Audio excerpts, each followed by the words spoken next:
Orphan Trains. People who came from the sky. In the sky, yeah.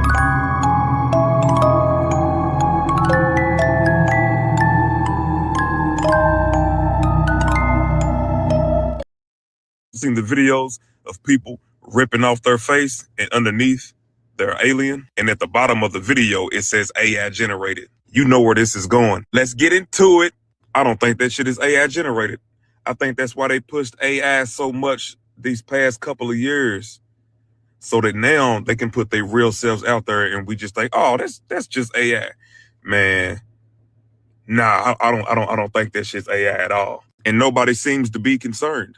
That's because we broke, nigga. Give a fuck about no aliens, if they real or not, nigga. I don't give a fuck. A nigga could take his face off right in front of me. Move, bitch. I gotta go to work. Then I gotta get home, cook for these fucking kids. Nigga could beam down right in front of me. I'm gonna Derrick Henry stiff arm an alien. Bitch, I just got off work, nigga. We're coming from another planet. Bitch, I don't care, nigga. We struggling. Think I'm gonna be surprised because your skin is a different color? We already got a nigga named Blueface. Have you seen Krishan Rock? Nigga, we used to aliens. Nigga, move. I don't give a shit. I need some money. I don't give aliens, mermaids. Nigga, I don't care, nigga. It's grind time. Hey, have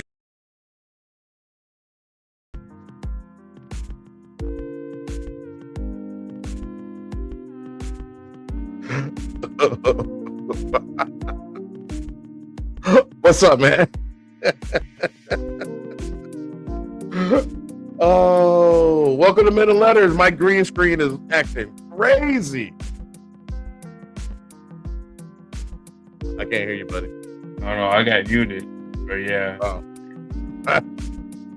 Gotta love that green screen action. You got the power. Got like a order.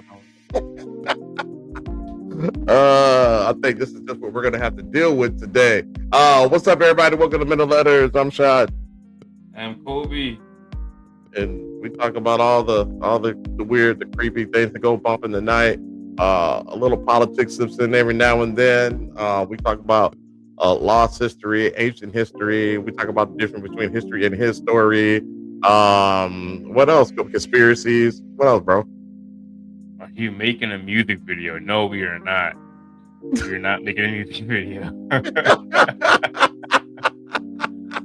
We are not at all. It's not the podcast you were looking for. Not the podcast you're looking for at all. Sorry, but if you say we like to share, like he just described, the creepy, the weird, the history, his story.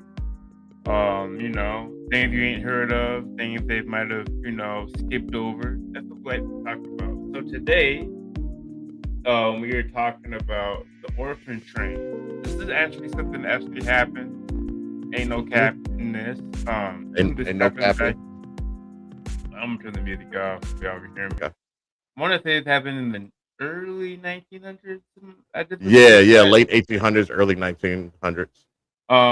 So roughly it was an experimental program where they put about, 150 to 200,000 children roughly into trains from the East Coast New York, I think was the main area. Took them all on a train and shipped them out to the Midwest. Yep. Some of them, I think, were working. And some, there's no child labor laws like there are now. So they were out there working for some people, essentially slaves for some families. Other families, I think, adopt them. I think, a lot of them kids probably didn't find a home. So it's an interesting story, and the conspiracy behind it is that these kids are actually from a lost civilization called Tartaria, or Tartaria. Yeah. And I think the guy, our video last week was saying Tartara. He was saying it wrong. Yeah, I don't know. Something like that. Essentially, they either are a lost race of humanoids that are no longer here. I think some people are saying this was an experiment to get rid of these children, is what some believe. Yeah, and it's almost like they picked them out. You remember that scene on Star Wars: A New Hope where Uncle Owen and Luke went to pick out the droids? Yeah. it was kind of like they're kind of picking them out like that, almost auctioning these kids off to people. So I mean, it's kind of human trafficking, low key. Yeah, yeah. I mean, yeah. 'Cause I mean, I haven't really watched the video, but according to the one we watched last week, these children were working in Right. some of these mines, stuff like that. So they're definitely, yeah, they were working. If they're working and and doing labor, can't imagine what other work they were doing, quote unquote. Um, Coming off those trains, it's crazy. 200,000 children. Where did these kids come from? Was this all from basically uh what was going on in the early 1900s? Was it the Great Depression? No, that was the Great Depression was in the 1920s. We don't know what happened. We don't know why they they were shipping these trains off. 1854 to 1929. I mean, Yeah. What one of the theories was that there were just a lot of homeless kids in New York, but 200,000 kids, why that many kids in New Yeah. it doesn't Well, track. obviously we don't know. Maybe the video will let us know. This is a video by excuse me, by Erased Century. They have about 53,000 subscribers, so definitely go check them out. Mhm. I haven't watched this. I'm not sure that to go from it from a historical standpoint or a conspiracy standpoint, but we'll see. Yeah, it's You know a little bit about it, right? yeah, I think it's a little bit of A little bit I of think it's a both. little bit of both. All right. Yeah, and guys, kind of just hang in there with me. I got this new mixing board, so for the podcast, and I'm still getting used to it. So if I sound Um. off, just let me know. So Um, I but can turn it off. Go ahead. hold up, bro. I was. What about the small talk, man? How was your weekend? Oh yeah, it was cool, man. How was yours? He's like, "Nigga, this is get to the show. Fuck all that bullshit. Dude. I got shit to do. Do the Wolves play tonight? They got their asses whooped No, they yesterday. moved yesterday. They played them tomorrow. They played tomorrow. Okay, okay. So I don't know if you guys know, but there was a No Kings protest yesterday. It was huge. I think there were 200,000 in Minneapolis. That's one of the ones that they're talking about a lot. I don't know if you saw the one in San Diego, where they made that human sign basically, like Oh, on I the didn't beach. see that. Oh That's man, it's crazy. insane. Yeah, I think I put it in my story. I went story crazy on Instagram this morning. Um, I should have. I didn't participate. I should have participated, but I didn't. I ended yeah, up it's just going. you didn't go. No, I didn't go. It's a funny story. Me and Casey, we were going to go check out this event that was downtown Dallas, and I was trying to get there, and I kept getting averted because there are a lot of police cars, whatever, just diverting traffic to stay away from the protests. I didn't know they was having a protest. I thought it was because of the event that we were going to, and then there was a helicopter hovering. We had no idea what was going on, so we take the scooters to the little event, and all of a sudden we start seeing people with all these signs and all that, and I'm like, I think there's a protest going on. And Dad sent the text talking about we're outside. I had no idea what he was talking about at first. I'm like, yeah, me too. Let's go. so so then I started to see the message go through. They actually had to protest and all that. And bro, no lie, when we left the first bar we were at, the protest was going through. Like we had to walk with the protesters to get to our scooters so we could go down You're to part of the $2. protest. Yeah, so we were part of the protest, baby. We were all about it, man. So, anyways, doing our part on the front lines. Yeah, man. I didn't do anything, bro. I was kind of chilling yesterday. I was supposed to go to my boys' event. Didn't go to that. I just wasn't. I was chilling yesterday. So, but yeah. I mean, shout out to the people who went to that. I mean, Yeah, um, yeah. you It was huge. they're It they're was doing huge. their part. Yep. I don't know. It's a weird time in America where like maybe it's just me where I'm kind of just like checked out, kind of. You gotta lock in. You should stay locked in. But it's just a time where it's like it is what it is right now. I mean, Yeah, definitely man. fight the fight, but he's doing a lot of terrible stuff. He So is, man. And um, and look, shout out to mom and pops. yep, Boomers are out there. yep. I thought that was amazing. Our sister, she's really involved Yeah. in the community. So she was out there. I think she was at the one in Minneapolis. No, she was I at the think. one in Egan. She at the one in Egan. Okay. Oh, so she's out there with mom and dad. She just didn't see them. Yeah. Yeah. Okay. And, All right. All right. um, Well, but very cool. But all right, man. So let's get to the reason why all you guys are here. We'll go ahead and get to the video. Kobe, you want to run it? sure.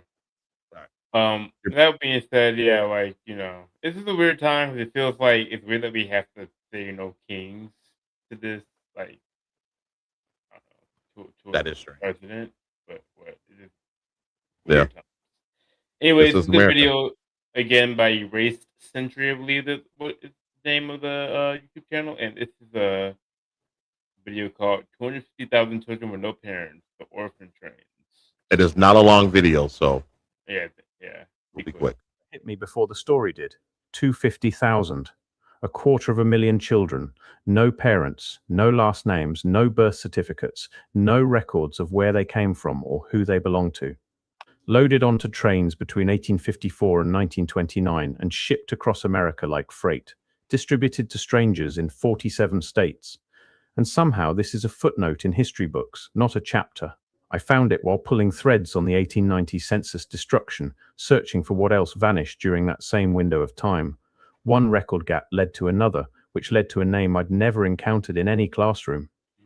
The Orphan Trains, the largest mass relocation of children in American history. A 75-year program that moved 250,000 human beings across a continent, and most people have never heard of it. That alone should bother you. What bothered me more was the math. The official story goes like this. In the 1850s, eastern cities were overwhelmed by immigration. Families poured in from Europe, crammed into tenement housing, and when parents succumbed to disease, poverty, or addiction, their children ended up on the streets. New York City alone had an estimated 10,000 to 30,000 homeless children by 1850. A Yale-educated minister named Charles Loring Brace saw these children sleeping in alleyways, forming gangs for protection, getting arrested and thrown into adult prisons as young as 5 years old, and he decided to act. In 1853, he founded the Children's Aid Society. His solution was simple. Take these children out of the city, put them on trains, send them to wholesome farming families in the Midwest who needed labor and could provide moral upbringing. The first train left New York on October. And not to cut it short, but that's just stupid. Like, so you thought that it was a good idea to ship off kids with no paperwork, no explanation, no adults going with them, and that some family out in some farms, but yeah, come on, and like, what kind of thinking is that? Yeah. That's what's running that's what was running our country then, and it still is. Yep. Dumbass, dumb, it's Mhm. dumb. Not thinking it through. It's dumb people with no critical thinking skills. None. The hell? 1 of Absolutely insane. 1854, carrying 46 children to Dowagiac, Michigan. By the end of the week, all 46 had been placed with families. The program expanded. Other organizations joined. The New York Foundling Hospital, the American Female Guardian Society. Over 20 separate agencies eventually participated, and for 75 years, the trains kept running. Now here's where I'll be fair to the official narrative. Many children did land in loving homes. 2 orphan trains. But that's just luck. I mean, Right. like, that's just not like he didn't know for sure. He didn't make sure to stick with these families to make sure that they weren't weird. Like and who knows? That's just what they reported too. Like, Talk about that. Yeah, that's just what they reported. We don't know what's yeah, we don't know. true or not. Just That makes us feel a little bit better. But yeah, we don't well, majority went to loving homes. Well, thank God, but you didn't know. You didn't know for sure. know. Right. Train riders went on to become state governors, Andrew Burke of North Dakota and John Brady of Alaska. A 1910 survey claimed 87% of placements were successful. Charles Loring Brace genuinely believed he was saving lives, and in many cases he probably was. I don't dispute that. What I dispute is the scale. What I dispute is the origin. What I dispute is the silence surrounding the parts of this story that don't fit. Let's start with the numbers. New York City's total population in 1850 was approximately 500,000 people. The claim is that 10,000 to 30,000 of them were homeless children. That's anywhere from 2 to 6% of the entire city consisting of parentless children. Mm. By the 1870s, despite the establishment of orphanages, charitable organizations, settlement houses, and the Children's Aid Society itself working around the clock, the number of homeless children grew to between 20,000 and 30,000. The programs weren't reducing the problem. The supply of parentless children kept increasing. Where were the parents? Immigration records exist. Ship manifests exist. Ellis Island processed families together, not unaccompanied minors by the tens of thousands. If these children arrived in America with families, something happened to those families after arrival. Something so widespread and so thorough that it produced 250,000 children whose origins couldn't be traced over the course of 7 decades. That's And insane. here's what 7 no one decades. explains. If you add in the British Home Children Program, which ran So from you're 18... saying most of kids who came here were immigrant kids, and they couldn't be like saying their parents are missing? No, I think what they're saying is that how is it that they're able to document all this stuff even when immigrants come in and they can't document where these kids came from? That's the way I- Oh, That's the way I 1969 to understood it. 1948 and relocated over 100,000 children from the United Kingdom to Canada, Australia, New Zealand, and South Africa under nearly identical conditions. See, it was the same thing all around the world. 350,000. Same decades, same methods, same pattern of children labeled as orphans, even though 2/3 of the British children had at least one living parent. Same untraceable origins, same sealed records. so this gets to the conversation that we were talking about last week, then, where Mhm. there was like these kids, they don't know where they came from. They were orphans with no parents, with no traceable backgrounds, or I don't know if backgrounds the right word, you know what I mean? Right. Origins. And so this is the theory that they were from this lost civilization. Right. Because it was happening all around the world. All around the world. So, where are all of these kids come from? Why were they shipped out? Where are the parents? They haven't even it's some area, a lot of areas, they found no remains of the parents. Yeah. So where'd they go? Interesting. Two parallel programs on 2 continents, producing the same result at the same time. That's not poverty. That's not coincidence. That's a pattern, and patterns demand explanation. But the explanations don't come because the records don't exist. The National Orphan Train Complex in Concordia, Kansas, the primary museum and research center dedicated to this history, maintains a database of just over 8,000 confirmed riders out of 250,000. That's roughly 3%. The New York Foundling Hospital, which sent out an estimated 100,000 children on its own, has records described by researchers as practically non-existent for trains and riders. What? Many organizations kept no standardized records at all. So they're saying that I don't understand. So they have the number of people who rode the train, but they don't have the records of these people? They don't Then have how do you the- know they rode the train? I don't know. You did a head count? Children were pulled directly off streets with no documentation of their family origins. Names were changed upon placement, sometimes multiple times. What? The Children's Aid Society and the Foundling Hospital still keep their archives restricted. Hey, go, bro. Descendants who contact them receive. I don't know if they said in this video, but some of the older kids that could kind of remember where they came from, their parents' names and all that stuff, they made them change their name. They told them to forget about their past and where they came from. Were these kids black? No. These white Well, kids? they're white kids, absolutely, because it was going on around the world. It wasn't a slave trade. Like, it was going on in Europe. It was going on here. They've sending kids to Australia, New Zealand. So, as far as I know, The only people I know who've been They weren't who just black changed their name are black people. So that's usually true. I'm like, why would they have them? They don't usually do that. Usually, that your name's your name because of your. Yeah. Because think about it. They don't change their name. If as a conspiracy goes, they don't change their name. Then it can be traced back to that civilization. That civilization that was more advanced than ours. They existed at the same time, They were trying to hide. trying to hide it. Or the government. And I'm quoting their own policy here, non-identifying information in the form of a letter. No copies of documents are provided. That man ain't A got no quarter arm. million children moved across a continent. 97% of them have incomplete, missing, sealed, or destroyed records. In a nation that was simultaneously building the most comprehensive census system in the world. Once you see it, you can't unsee it. Speaking of the census, the 1890 census was the most detailed population survey the United States had ever conducted. For the first time, each family received its own dedicated form. It collected information on immigration status, naturalization, English language proficiency, home ownership, race, household composition, and the relationship of every individual to the head of household.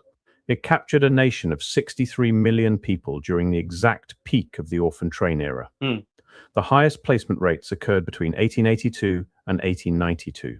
Nearly half of all children sent to Minnesota alone arrived in that single decade. What? The 1890 census would have documented precisely where these children were living, who they were living with, and whether their stated origins matched any verifiable immigration record. That census was destroyed. A fire on January 10th, 1921, in the basement of the Commerce Department building damaged or destroyed the population schedules. About 25% burned outright. Another 50% sustained water and smoke damage. That's a pattern. The Census Bureau estimated it would take 2 to 3 years to copy and salvage what remained. They never started. The damaged records sat in warehouse storage for 12 years, untouched, deteriorating. Then in December 1932, the chief clerk of the Census Bureau quietly added the surviving 1890 schedules to a routine list of papers approved for destruction. Congress authorized it on February 23, 1933. The very next day, they laid the cornerstone for the new National Archives building. Of the 63 million people enumerated, only about 6,300 entries survive today. And this was the first census for which the government discontinued the practice of filing backup copies at local offices. No backups, no copies, no redundancy. For the single most genealogically valuable census ever taken, covering the exact years when 250,000 unidentified children were being redistributed across the country. The pattern repeats with unsettling precision. But let me tell you about the part that still keeps me up at night, the display. When trains arrived at their destination towns, the children were taken to courthouses, opera houses, church halls, or railroad platforms. Advance flyers had been posted in local newspapers, homes for children, wanted, and the children were put on stage. They were made to stand in lines. They gave their names, sang songs, recited little performances. And then the townspeople selected them. What? According to Sarah Jane Richter, a Like professor play. of history at Oklahoma Panhandle State University, people came along and prodded them and looked and felt and saw how many teeth they had. Orphan train rider Stanley Cornell described it in his own words. We'd stop in these little towns and get out of the trains and they'd interview us. It was kind of like a cattle auction. Some ordered boys, others girls, some preferred light babies, others dark, reported the Daily Independent of Grand Island, Nebraska in May of 1912. A woman in Burlington, Iowa told a reporter in 1889 that she wanted a particular boy because he has his hair combed. Siblings were separated routinely. Brothers watched sisters get chosen by different families. Then the unchosen children got back on the train and rode to the next town, and the next, until someone picked them or the line ran out. Many never saw their families again. The phrase, put up for adoption, comes from this era. Literally, children put up on platforms for selection. And when they arrived at their new homes, the erasure that was makes complete. sense. Wow. Wow, that makes sense. Put 'em up. Put up. I never thought about that. Put up for adoption. They just said, "All right, good luck." And people would. That's like a lot like the slave trade. There was human trafficking. It's human trafficking. Yep. It's most Completed. definitely human trafficking. Rider Alice Ayler said in 1996, I was one of the luckier ones because I know my heritage. They took away the identity of the younger riders by not allowing contact with the past. Names changed, histories erased, origins forbidden. Children told to forget everything before the train, told their old life didn't exist anymore. I found one account from a rider who was sent back 3 times. 3 different families rejected him before a 4th kept him. Not because anything was wrong with him, because he was too small for farm work. That's what they wanted. Labor. The legal documents didn't even use the word adoption. They used the word indenture, the same word used for contracted servitude. Abolitionists at the time saw exactly what was happening and called the platform displays slave auctions. Catholic leaders in Boston accused the Children's Aid Society, a Protestant organization, of systematically removing Catholic immigrant children to convert them to Protestantism. Reverend George Haskins, speaking for the Bishop of Boston, accused them of selling children body and soul to farmers. These weren't fringe accusations. These were public charges made in newspapers and congressional hearings. But the trains kept running. And here's what connects it to the broader pattern I keep finding. October 8, 1871, one night. Multiple catastrophic fires ignited simultaneously across the Great Lakes region. The Great Chicago Fire destroyed 2,100 acres, leveled 17,400 buildings, and left 70,000 people homeless. That same night, 200 miles north, the Peshtigo Fire in Wisconsin consumed 1.2 million acres and took between 1,500 and 2,500 lives, making it the single most devastating wildfire in recorded American history. Yeah. Simultaneously, fires destroyed Holland, Michigan, Manistee, Michigan, Port Huron, Michigan. 37 individual fire areas across 3 states, all on the same night. The official explanation is drought conditions and careless land clearing practices that happened to ignite at the same time across hundreds of miles. One night, the decade immediately following those fires, 1882 to 1892, was the peak decade of orphan train placements. The fires created massive displacement. Entire communities vanished. Local records burned. Population records, birth certificates, property deeds, church registries, all consumed. And into that void, children with no traceable origins flooded the system by the thousands. Pause real quick. What do you think that was? The government. Or something. Trying to hide something. Something. I mean, 3 states got set ablaze. And they didn't mention Minnesota. Minnesota got set ablaze too. Something happened. So what type of weapon in that time could do something like that? I don't know. But I think it becomes something. Did they set the fires? Was it hit by something? You know? And they sent the orphans right after? Yeah, they just sent the orphans right after to repopulate. Yeah, yeah, Pops, I agree. I agree. But it wasn't just here. It wasn't just here. Yeah, it's all over the world. It's all over the world. I don't know, bro. So what? What else could it have been? I don't know, man. They're not telling us something. I think it was a weapon. I think these places were bombed. I don't know. These places were bombed. It may have been another advanced civilization. I don't know. Because there were these amazing structures in these cities at the time, too. You know what I mean? Like Chicago had Tartarian architecture. So, you know, the government burned that down. Did they blow it up? Like, well, I don't know. But you got to think about it. I mean, this was like the late 1800s, early 1900s. So, I don't know, man. That's where it gets weird for me. I don't get what. Yeah, what was that? I don't get why. I don't get the orphans going. Like, why were they sent to the Midwest? Why weren't they sent all over? Why were they just sent to the Midwest? Right. And why were there so many of them? That's insane. I think worldwide they said it was over 300,000.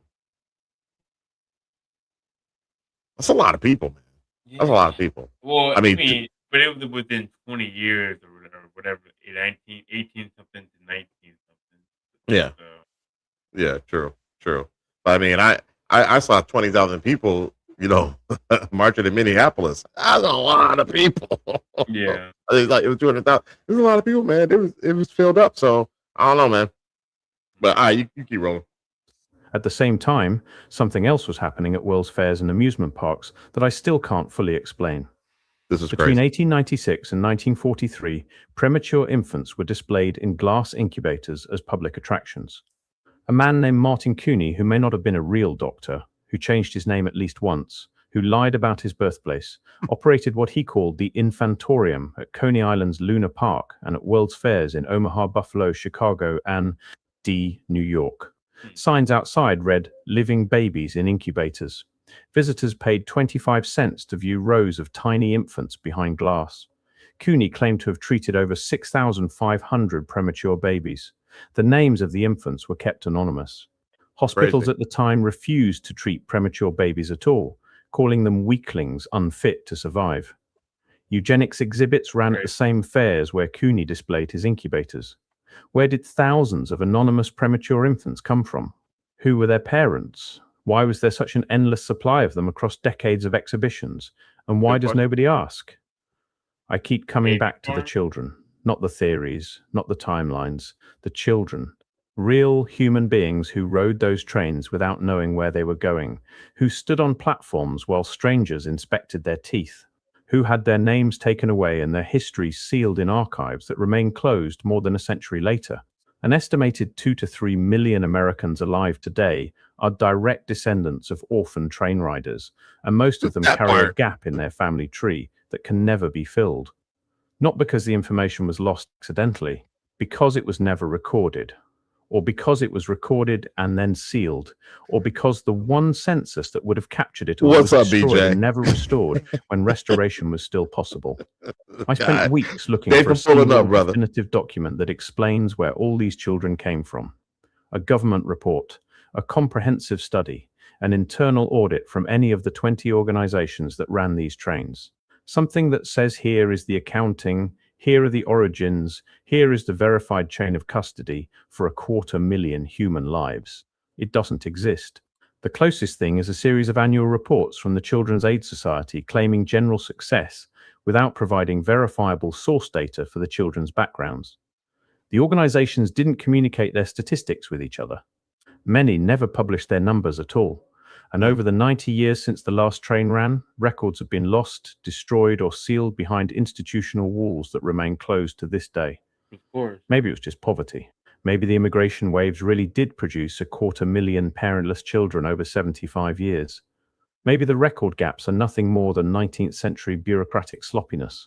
Maybe the simultaneous fires, the destroyed census, the sealed archives, the parallel programs in Britain, the incubator babies at World's Fairs, maybe all of it is just coincidence, layered on coincidence, layered on coincidence.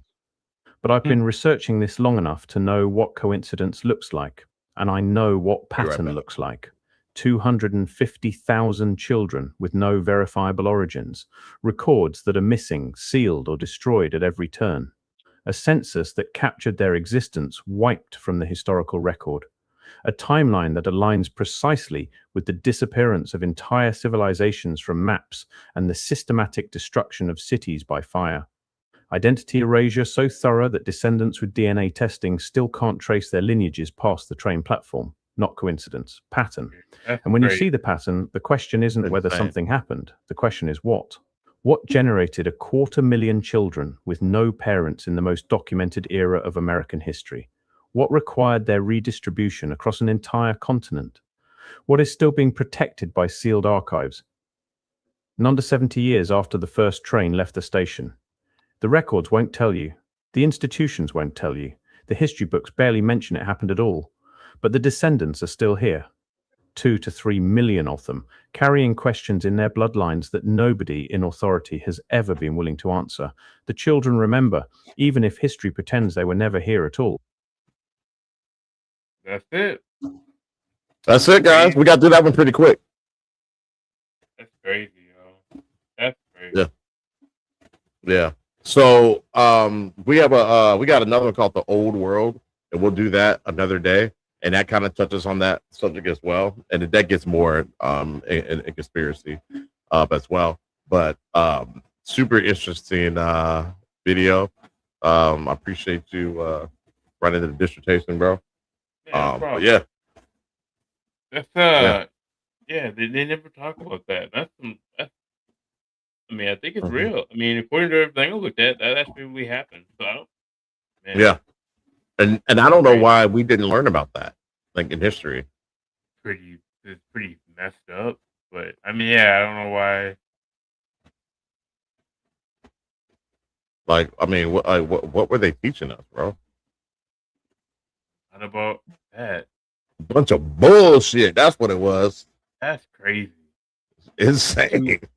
Over what 30 years of shipping over 200 plus thousand kids all over the country. Quarter of a Just- mil. and these places had fires and Hmm. they destroyed their evidence of it. Like, what's the point of doing that? Like, Yeah. Well, I mean, like in the video, the old world, man, they talk about these uh amazing architecture that went up, and then 6 months later, it was destroyed and replaced by you know the bullshit architecture of modern civilization. weird. So yeah, a stranger than fiction, dude. Stranger than fiction. But we're gonna go ahead and get off that and go on to move on to game for the game. And say, what is that, bro? I don't know what that is. Is I don't know. Keep it pushing. that a bot? Yeah, probably. All right. Yes, we're gonna get the game for the game. So, game for the game is a segment of our show where we find interesting reels on social media and we share them. We don't necessarily believe in everything they're saying, but we just find it interesting, and we discuss it as we go. So, since Kobe ran that video, I'll start with the first one called Giants. You know, I love me some Giants. Let's see here. Can you guys hear my fan? Is it too loud? No, I don't. I don't know what if chat can, but I don't hear it. Okay, good deal. All right, here we go. Check this out. Oh, I need to unmute it. And then they airlifted him out by helicopter to Bagram Airfield. And this is where our pilot picks up the story, and he's there to load the body. And so they had to weigh the cargo to put it on the airplane. And the loadmaster weighed it at 1,500 pounds. Subtracting the pallet, the air cargo pallet, they knew that the body weighed exactly 1,100 pounds, or approximately, I should say, 1,100 pounds. But they knew that was the weight because that was the weight that was being loaded onto the C-130. 1,100 pounds. So what he's talking about is a giant that the military took out in Afghanistan, I believe. They found it in a cave. It had 6 fingers on one hand, 6 toes on their feet. So just crazy. So this is when they killed him, and they were transporting him. It weighed 1,100 pounds. That's Jeez. insane. That's insane, dude. Pounds. So 12 foot tall, 1,100 pounds. Monster. And 6 fingers, 6 toes. And then the pilot, after they loaded the cargo, he had to take it to Qatar and unload it in Qatar. And then he told me he heard through the grapevine that the dead giant, ultimately made its way to Wright-Patterson Air Force Base. Now, he didn't know for sure, but that's what he heard. They killed the giant, and then they airlifted him out by helicopter to Bagram Airfield. And this is... That's crazy, bro. That's interesting. That's crazy. And I keep hearing this story, man. So, honestly, I think it happened. Okay. Yeah. I think it happened. I mean, you think about it, man. Like, a lot of conspiracies that you've heard over the past 10, 20 years are starting to come out to be true. As much as people try to ignore it, yeah. I mean, yeah. I mean, even the little stuff. Yeah, even the little things. It's just starting out to become true. So remember last week you were asking, hey, have you heard anything? Is there anything trending that's going on that you heard out there with dealing with conspiracies or aliens, ghosts, or whatever? Remember, I was stuck on something. I was like, I heard something, but I can't remember what it is. It was the dolphin dude. There we go. It's like the It was frog the man. dolphin. Yeah. All right. So I put a couple of reels in there. You can go ahead and go with the first one. All right. So this is Dolphin Man. If you guys haven't heard, he's the guy that claims that he got abducted by dolphins and they brought him underwater. I did hear about this. And they're like, yeah, I did hear about this. Yeah. Hold on, bro. Oh, it's not working. Let me do it again. 1 second. Is it an inappropriate link that I put there by accident? No, you're fine. It just wasn't showing on my share screen. Oh, There you go. okay. All right, here we go, y'all. Y'all see it? Yep. Okay, so a few months ago, I saw this guy in the middle of the ocean, and he was just standing there looking around. This is how far out it was. And then I look a little bit closer at my footage, and look what I see. Like, look at this dolphin. And this has to be Gerald. Watch this. Have you ever seen dolphins do this? So now it all makes sense. Like, look at this dolphin. He's, like, floating on his back. Like, Yeah. Gerald definitely would do something weird like that. So what I'm thinking happened is they recruited that guy that's in the ocean, and now they're, like, happy because he probably built them an underwater city, and he's, like, floating on their backs now. Dolphins only do that when they're happy and they're, like, playing around. The whole thing was just weird, though, because after I saw the guy, he just completely disappeared, and he never even came out of the water. I didn't know if I was going crazy, so I asked people at the beach if they saw him, and they said yeah, and they saw him go underwater, and they never saw him come up again. And now with the whole Gerald thing coming out, it all makes sense. He was definitely helping them build an underwater city. Is this not strange? I see it.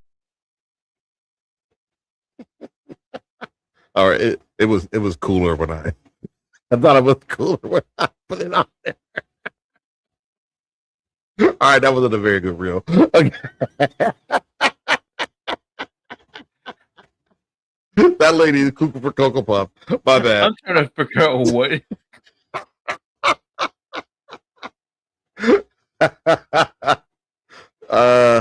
Might have had a few beers when I first saw that. Bro, what's going on?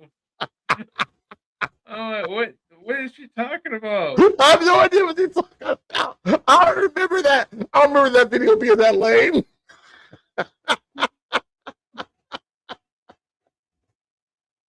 I thought I was going. Wait, what? What? What?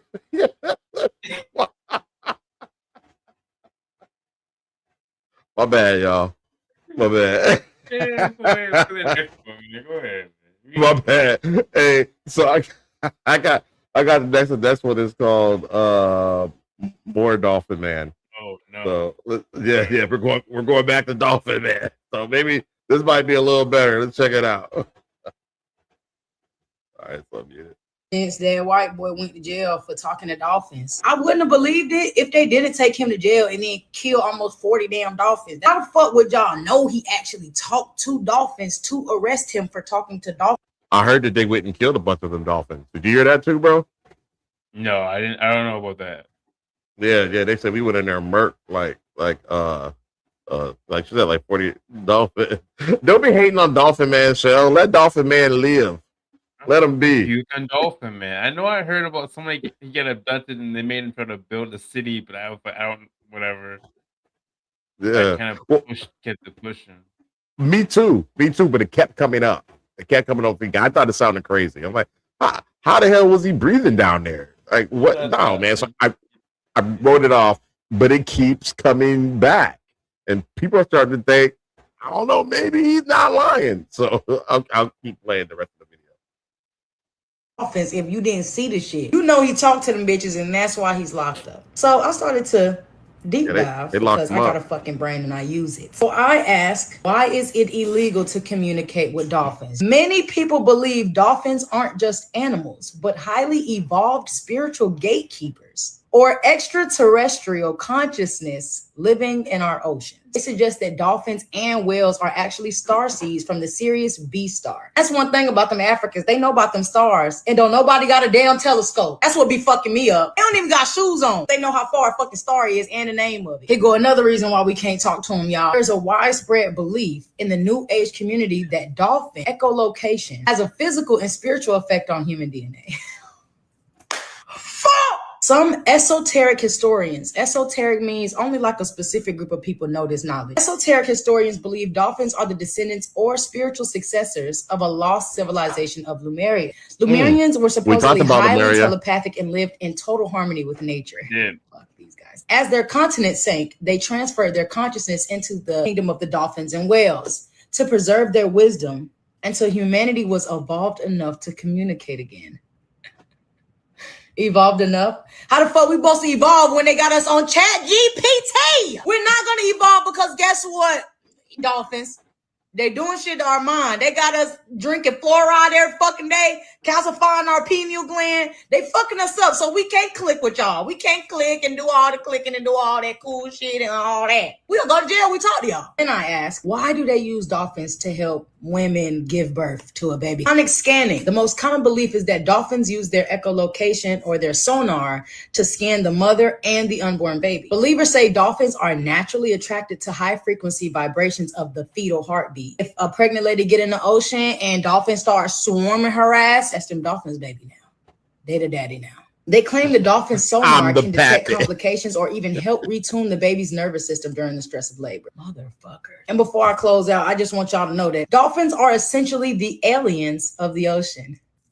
Their intelligence is so sophisticated and different from ours. Many scientists argue that they should legally be classified as non-human persons. Long live Gerald, man. Free that white man. Yeah, I like her. Motherfucker stole him and they did make him build fucking condo. Ever since then. Yeah, I like that. She's hilarious. My white folks, y'all do know Africans got shoes, right? They got shoes and telescopes in Africa. I mean, yeah, we know that. We got. She's being funny, Kobe. Entertainment purposes only. So, if anybody got offended, I got you. Anyway, hey, Kobe, shit. People in Africa be like, man, them black people in America, they don't even got freedom. I mean, we could argue on both sides on that. That's another conversation. So we both ain't got freedom. Anyways, next one I got is multiple non-human bodies. I have no idea what this is. Bro, how many bodies you got? I got multiple non-human ones. Oh, okay, non-human. All right. On my belt. That's my stripe. All right, let's see what they're talking about.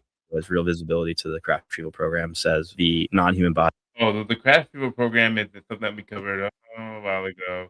Essentially, that we've been gathering alien UFOs, like crash site, like equipment, stuff like that, since like the third. Other than that, it's like the 1800s. U.S. has. The U.S. so we've been doing this for a while. So the crash site, whatever, is a deployment team we've had for a long time. Mm-hmm.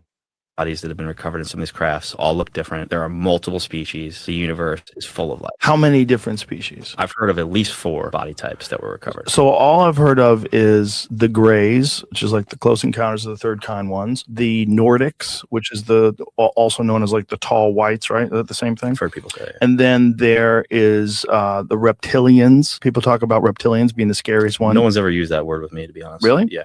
And then there's mantis. There's ones that are like insect-like. I've also heard multiple military people talk about little beings, little bots that don't seem sentient, that seem they're almost like a robot. Yeah, like a robot almost. Yeah. Drones. Everyone I talk to who has real visibility to the crash retrieval program says the non.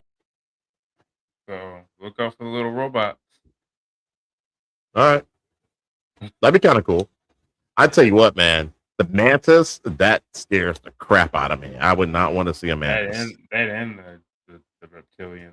Yeah, I think I'm a little desensitized to the reptilians, but if a reptilian looks crazier than what has been depicted in film and different reels and stuff that we watch, then yeah, I'll probably crap my pants.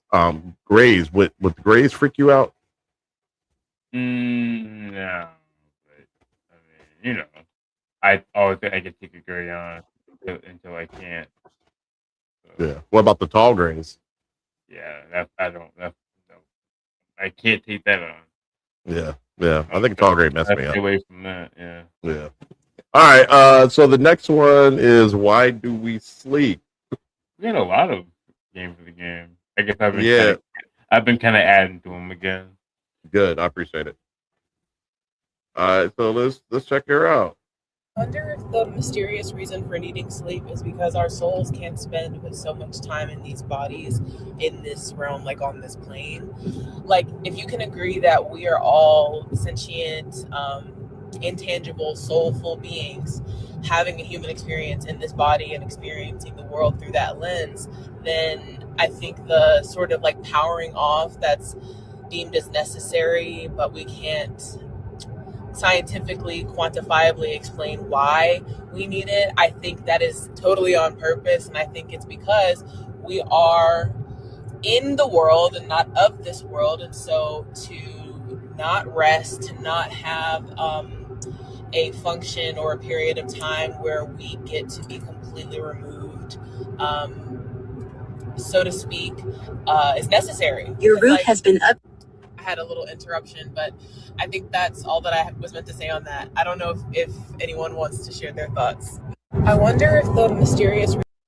I can see what you're saying, because, you know, if you ever look into it, there's a lot of theory, or not theory, there is a theory that there's no scientific reason why we need sleep. Like, there's no reason, like, I mean, like, other than we know why we need sleep, but, like, it doesn't, like, but we don't know, like, why we need. You get what I'm saying? Like, there's no need. Like, we should be able to do whatever we want. We should be able to move and go as we want because we want. Well, the body does a lot of things scientifically when you sleep. Yeah. So it's all biological. Like the brain even washes itself out. Yeah.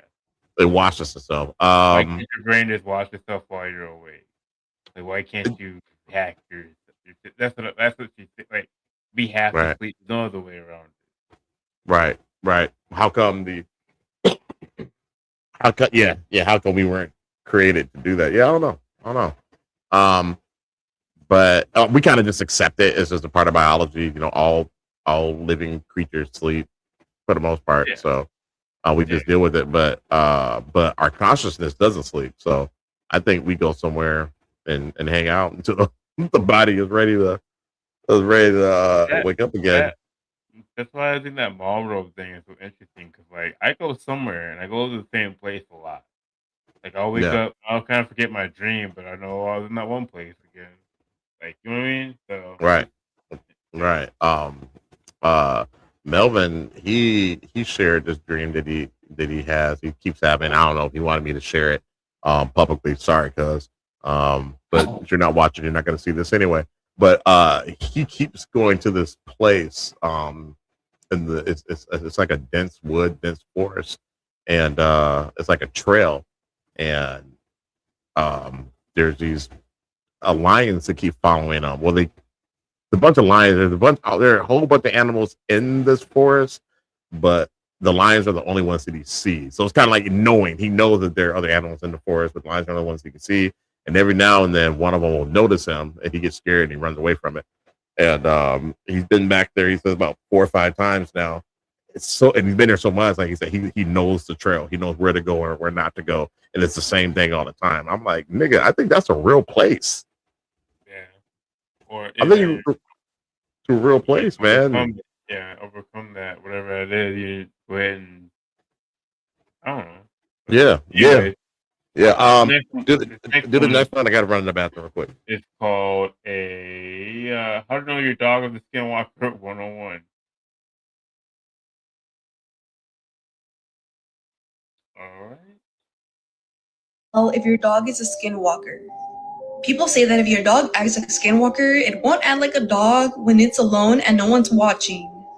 Some people report their dogs acting very strange, acting very odd, and looking at them very weirdly. Simply standing in by the door, standing in the hallway, waiting for something to notice it.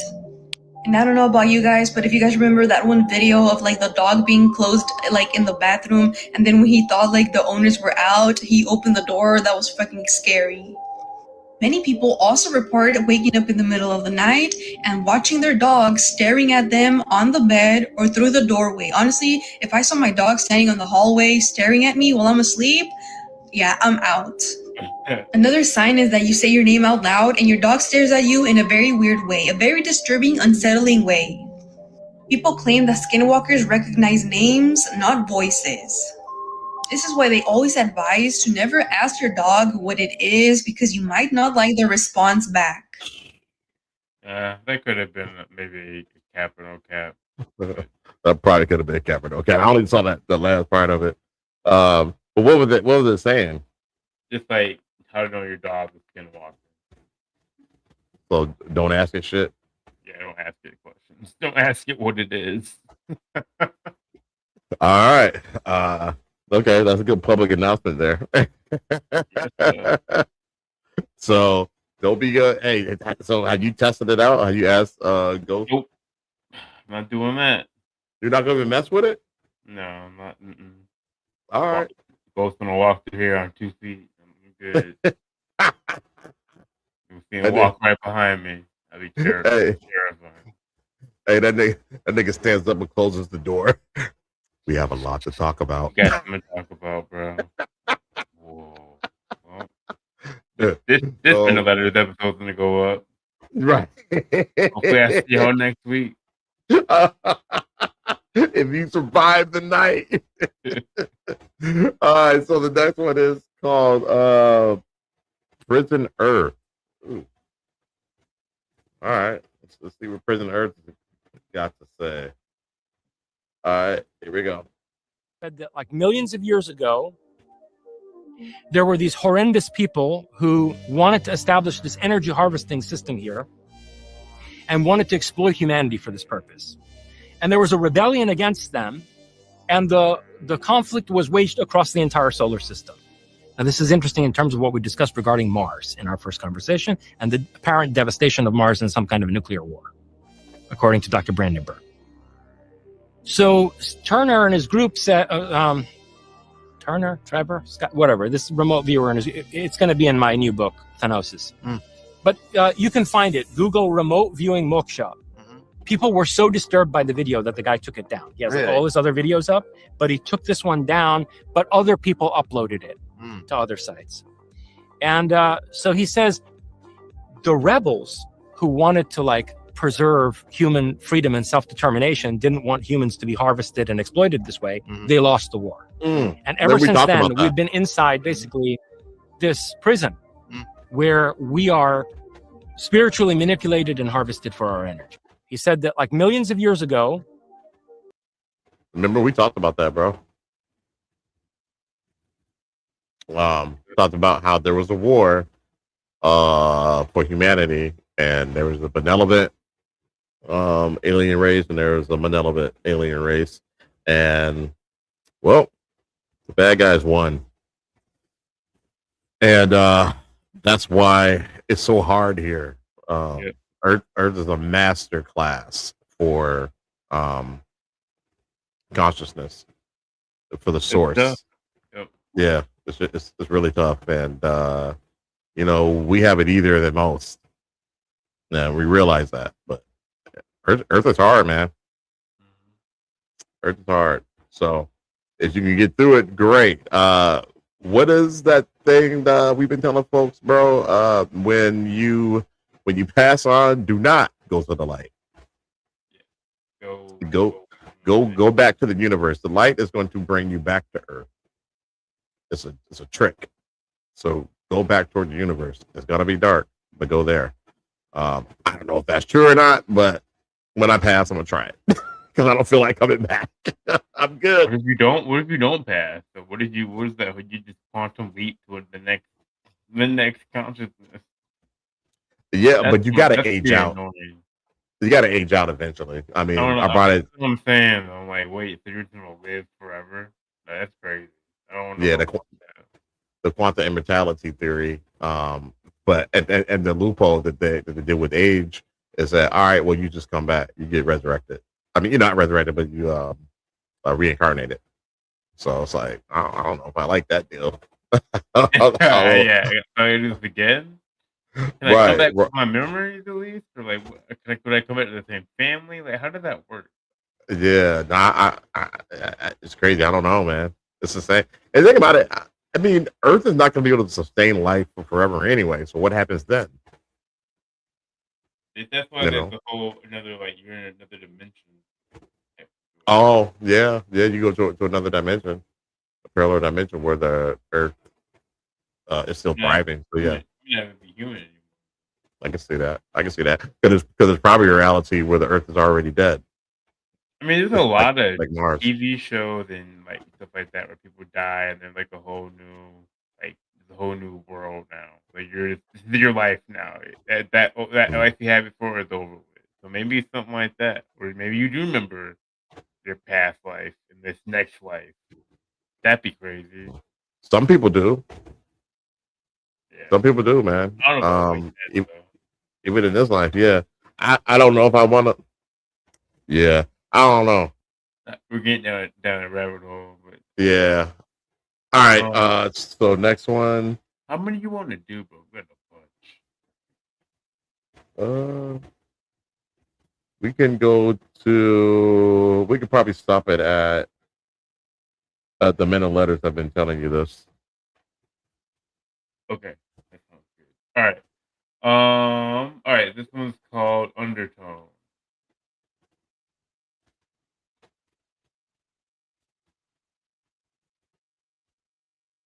Y'all don't believe that demons is real. Y'all don't believe that the paranormal is actually normal. It's a movie out right now called Undertone. There are already people saying that after they watched that movie, it felt like spirits followed them home. It was a woman that went to see this movie. She got up and walked out of that movie. Why? Because in that movie, they had demons chanting backwards. Crazy thing is, we went down this rabbit hole too many times. I'm not watching that. A paranormal podcaster who's taking care of her sick and dying mother when she starts to hear things. But this is how they play with you. They didn't say that this is going to be the scariest movie you ever see. They said this is going to be the scariest movie you'll ever hear. But you know, people don't take things serious. You remember when things started happening with the Annabelle doll and people thought, that's not possible. But people started losing their lives. Fires started happening. Accidents started happening. Why do you think those things happen? The reason it happened, because these type of movies open up portals. And once those portals are open, there ain't no closing them.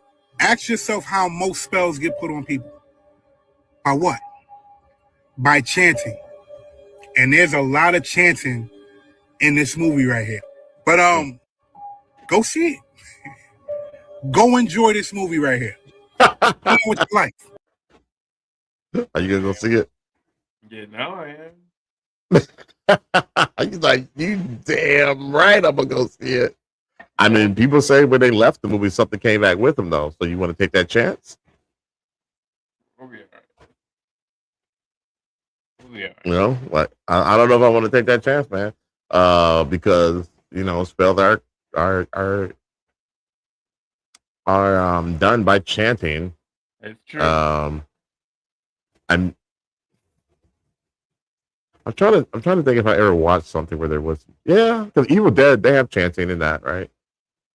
I've chanted in a lot of demonic movies. I don't know why he's trying to act like that's like a Yeah. thing. But what if they really actually put some real shit in there though? For once. I'm gonna watch it. Sounds good. Would you watch it at the crib? Yeah. Okay. All right. Would you watch it in the car? Steamy cheese. In the car? Yeah. Yeah. That'd be better to do it in the car, wouldn't it? Yeah. You have a haunted car. Watch it in your car. Keep it out the crib. Man. Yeah, you good. Would you watch it in a box? Would you watch it with the fox? Sorry. In the car? Great example. From afar. You watch it from afar. We got Nathan White is back in the building, buddy. Man, thank you for joining, brother. Watch it in the woods. Yeah. I'm gonna watch it. I will not go see it. It will see me. Funny. Would you watch it in the woods? Would you watch it in a hood? All right, we're done. We're done. We're done. All right. So the next one is called Space News. Let's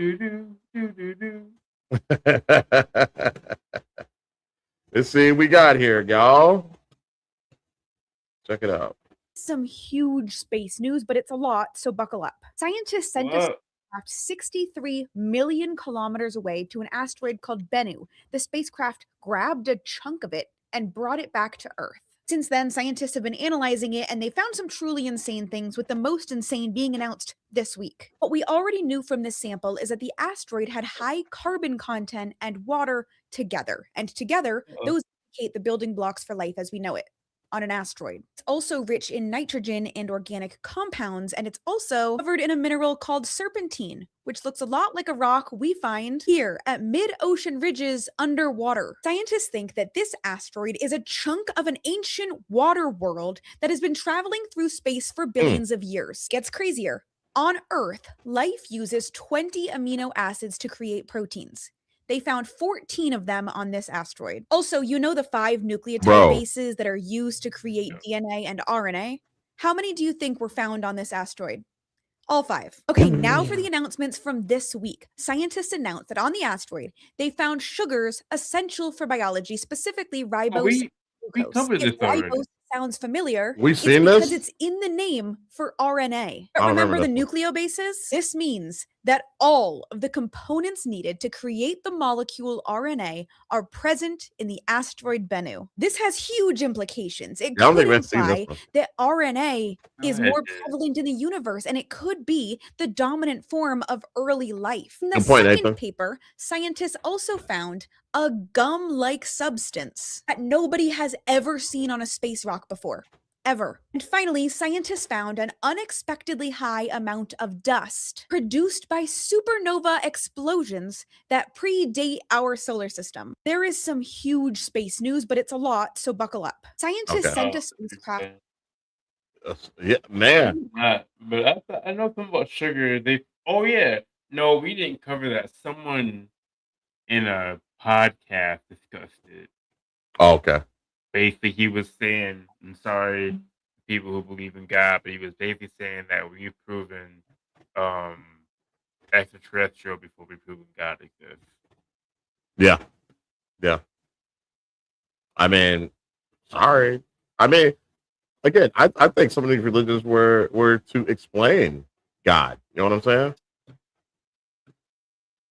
They didn't know what it was. I'll just do that. All right, so the next one. What's the gummy sister or venom? Venom, yeah. That's what I thought. Hey, give me some of that venom, baby. Give me some of that. All right, the next one's trees. Sorry, y'all. We're good. There it is. All right, let's get We're good. I keep leaving the show, so I got to leave one more time after we do Babel. All right, here we go. Get you to see dim mountains as tree stumps. If you can really see that, the veil is broken, bro. Because from that point, you see everything. You see everything. You really get to looking at the mountain, you be like, oh shit. That should do like a tree that got cut down. And then you start scanning back, looking at the whole mountain range, you're like, oh, fuck, that's the tree, they cut it right there. That's disguised as mountains. Boy, that shit stand out clear as day when you know that's a tree you're looking at. And then think about how tall the tree was. You're like, oh, shit, hold on now. I'm looking for evidence about all this shit Rashad Jamal be talking about how we fell in frequency and this was our planet and we was giants and we was blue, red, and green and we did blah, blah, blah, blah. Look at this big ass tree. If I could just get you to see dim mountains. You've been saying this since we started the show. Yeah. You know what I'm saying? Those are trees, bro. Those are tree trunks. Yep. They're petrified. That's all it is. Giants try to climb up, and the angels cut them down. Mm-hmm. Yep, because they were obviously chopped down. Yep. You see the cut. Crazy. What the hell do you? What? How big? Come on, bro. How big were these things, man? They were like that movie. What's that movie with the blue aliens? Like the Avatar. Yeah. Giant, huge. Earth is probably older than we think, and maybe bigger than we think it is, but definitely older. Yeah, definitely older. Definitely older. Bro, it's just, yeah. The more the more and more my algorithm starts doing an algorithmic thing, the more and more I'm like, oh my god, it's all a lie. I don't believe anything anymore. I've become a conspiracy theorist. I mean, I don't believe anything. I don't trust the shit that's shown to us when we anymore. get to the part we get to, I'm gonna talk about it. But like those CIA projects we've been looking at, it's just like every time you look at one, you're like, so these like comic books are actually hitting on something. Like, you know what I'm saying? These authors like Stephen King are actually hitting on something. It's super interesting. Yeah, absolutely. Yeah. They said one hell of a fire. Yeah. Yeah. All right, so I'll go to the next one, which is called War of the Worlds.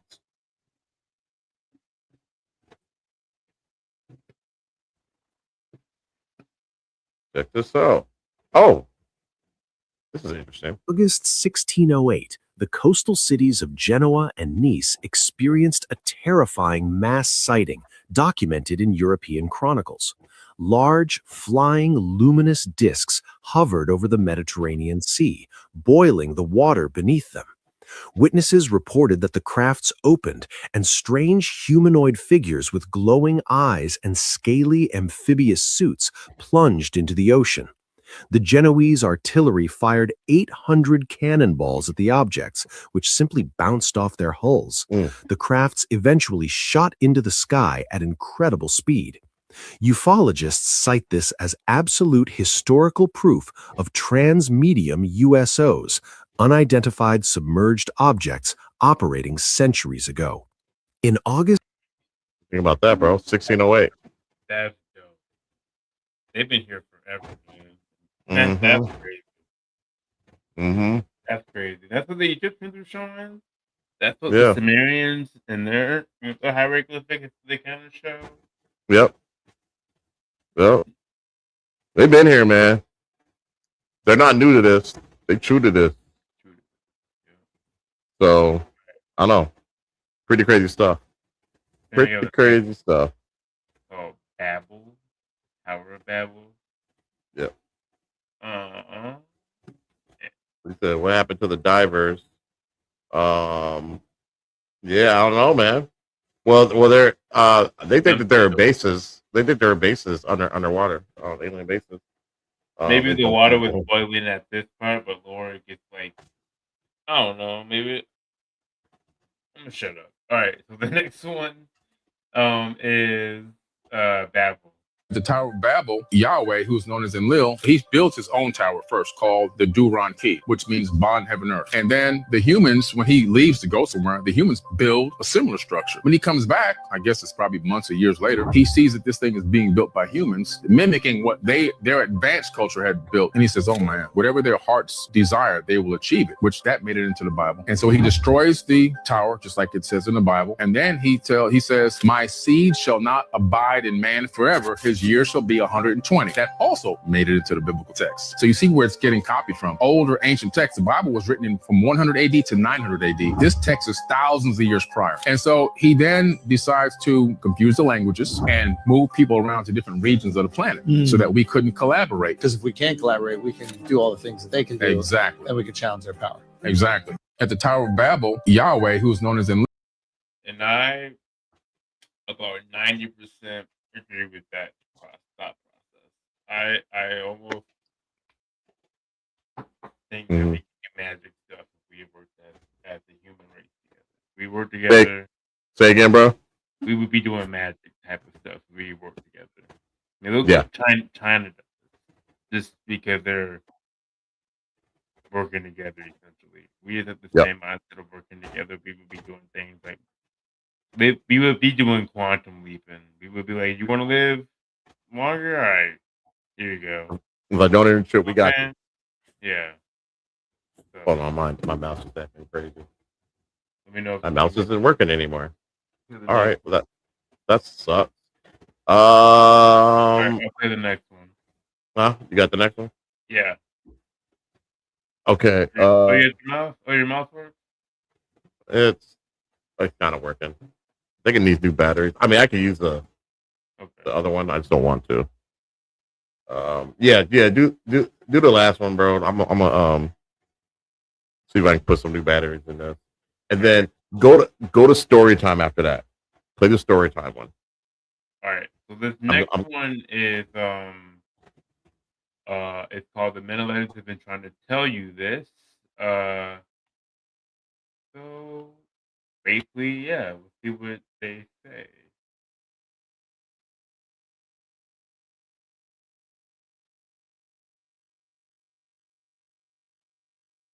We don't actually die when we die, according to the CIA. Let's talk about it a little bit, because for the past about 2 years now, my hyperfixation / special interest has been government / military psyops and FOIA logs and all kind of declassified CIA information. Besties, when I tell y'all the more you read, the weirder this fucking universe gets, and the more things don't make sense, but also simultaneously make sense, especially if you're energetically attuned and or at all in the sense of the word woo-woo. It makes so much more sense, but it also leaves me with like a billion more questions. So let's just read this fun little snippet and talk about it, because I want to keep this a little 3-minute snippet. Since memory is a function of consciousness and therefore enjoys the same eternal character as the consciousness which accounts for its existence, it must be admitted that when consciousness returns to the absolute, aka the energy of everything that is, it brings with it all the memories it has accumulated through experience in reality.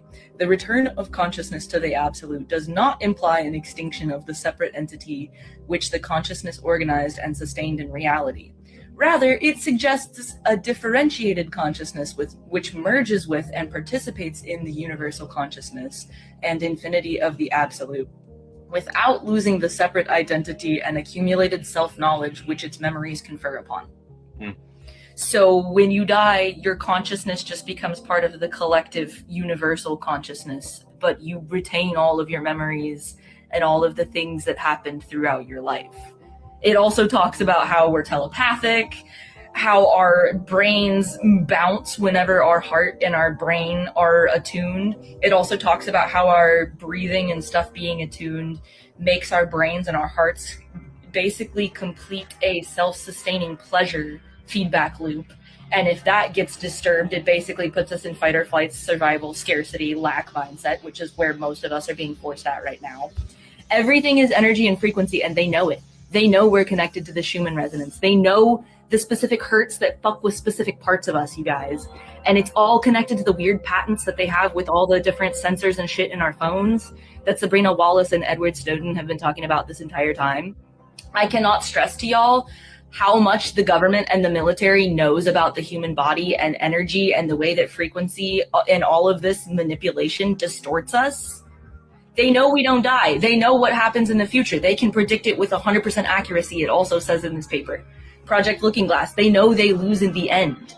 They know they're distorting all of us and that everything is fake and that it's all a hologram, a simulation. They fucking know. So what are you going to do about it? How are you going to use the tools of your oppression as the tools of your liberation, babes?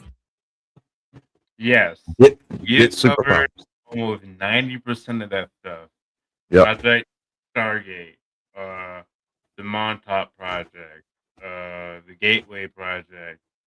Something you can literally do right now on Spotify. You can literally do your Hemi Sync right now. Our next show, I believe, should be Project Stargate or Project Looking at Glass.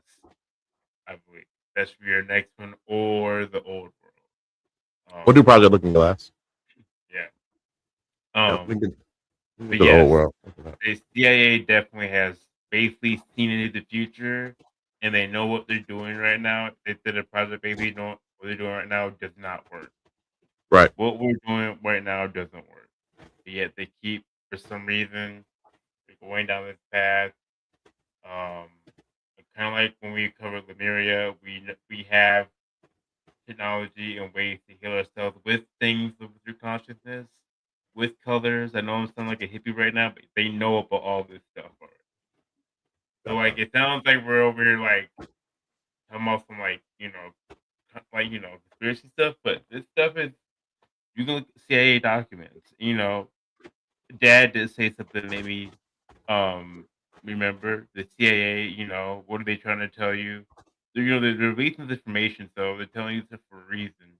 So you should be Yeah. wary of what you're looking at. But Yeah. there's some this stuff out there, too. Yeah, they don't do anything just to do it. They're doing it for a reason. They're trying to get you ready for some shit. Like that disclosure is going to happen. That's why they keep prepping you for it. That's why they keep threatening it. You know what I'm saying? So, but yeah, some pretty crazy stuff. So I can't get that mouse to work at all. But I want to switch it up because I gotta do something real quick. So, cool. You just want to do story time first,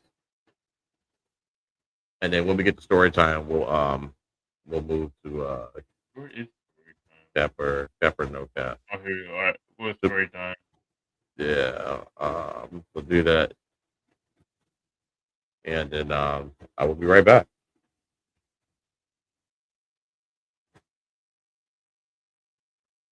Retired Air Force general, who's known in UFO circles, has gone Leading us in. missing during a hike in New Mexico. Of course, that's where all the business happens, New Mexico, isn't it?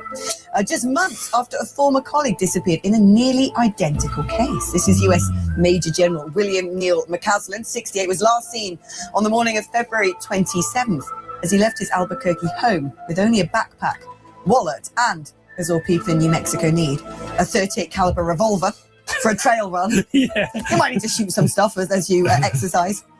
So apparently he was a gatekeeper and participant in the UFO community, and his disappearance has fueled speculation around the disappearance of 60-year-old Monica Razor, who had worked on a rocket project overseen by McCaslin, who also went missing.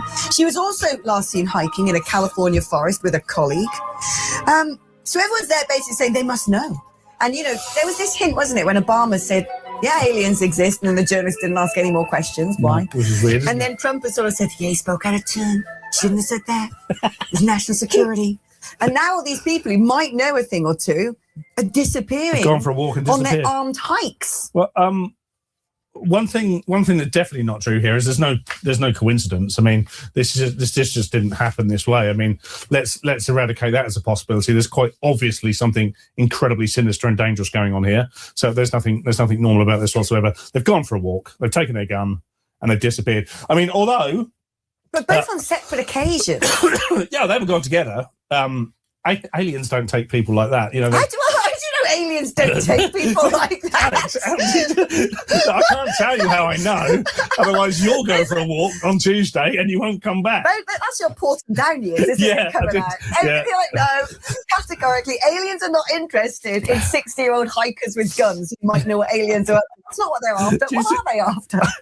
I want to know how these aliens work, because they seem to work in a peculiar way, don't they? Well, is it the aliens who have taken them? Or, when you get into the sort of UAP stuff, I love that stuff. The theory is that you've got the big defense companies who have been using equipment, reverse engineering. There's even conspiracy theories that there's like an alien convention that they talk to. I don't know.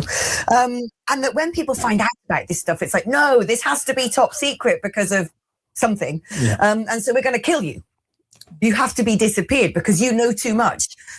I mean, we should say that later in the story, it did say that McCausland had been suffering from brain fog recently. So I don't know if he's going through the menopause or not. I think Will Smith jumped over the bushes with that magic biro to zap his head. And just slapped him and said, "Don't talk about my wife." But I love this stuff, and it's still treated with ridicule. I mean, it's supposed to be funny and weird. It's still treated with ridicule in this country. Other countries like Mexico happily talk about the idea of extraterrestrial life. Where here we're like, oh well, you've gone nuts, haven't you? No, look, it's been a very interesting case. And of course, one thing I should say, even though I'm employed to be silly about this, is that there are two people with families that have gone for a walk and never come back, which is and in the case of the lady who went missing a few months previously, just the person that she was walking with said she was just there 1 minute and then disappeared off the face of the earth the next. That would be quite a worry, wouldn't it? Drones, helicopter, ground crews, K9 units. I don't know. It always happens. It always happens in the States as well. I used to listen to a lot of true crime, and in their sort of parks and stuff, there's thousands of stories of missing people that just. I guess it's not like our parks. These are millions of acres. Oh yeah, they're not. You know the creepy feeling I just thought about? What's that? Aliens could do that. They could literally take this time right now with you and make it as if they could like freeze time. Easily. Zap you from the timeline and erase it from everybody. Yep. National parks. Yep. Yeah, you've got Yetis in there and everything, apparently. Oh, there's definitely Yetis in there. Of course there are. Bigfoot. But it seems to me whenever you have these alien encounters, they seem to like a good forest, don't they? Yeah. I don't know. It's interesting, isn't it? Because you think they'd have technology that wouldn't require them to do it under the cover of the woods. It's always convenient, isn't it? Where's the alien? Well, it's in the forest at midnight. Yeah, it always comes out at night. Like the ghosts as well. The ghosts always come out at night because I guess you can't see the ghosts during the day. Do they glow in the dark? Look, I can't say. You know I can't say, Alex. You know I know all the answers, but I can't say it all. We're going to drip feed this out over the course of Weird Hour over the next couple of months. But I would say that this is suspicious on the basis that they both went missing in similar circumstances with similar amounts of having worked on similar projects where aliens were involved. Aliens were involved in the project. You're revealing too much, Paul. You know a lot more than I expected. Oh, flipping heck, I'm going to have to watch myself after work. This is definitely weird. If I'm not here next week, if this chair and he's basically usurps the throne, just come in. Conspired with the little green men to snatch me up. I've had a good time. Thank you for your company. Without even mentioning that this is your show. just appear here instead when they're hello. Well, on that note, I am going to disappear. Let's see if I re-emerge on the other side of the commercials. That's pretty funny. So I want to do story time so I can get everything set up to bring a special guest on. We got Shell that is going to participate in Cap or No Cap. So welcome, Shell, to the show. I don't have an applause button on here, but if I did, I press it. Frozen, by the way. Yeah, we're frozen. Am I frozen? We're frozen.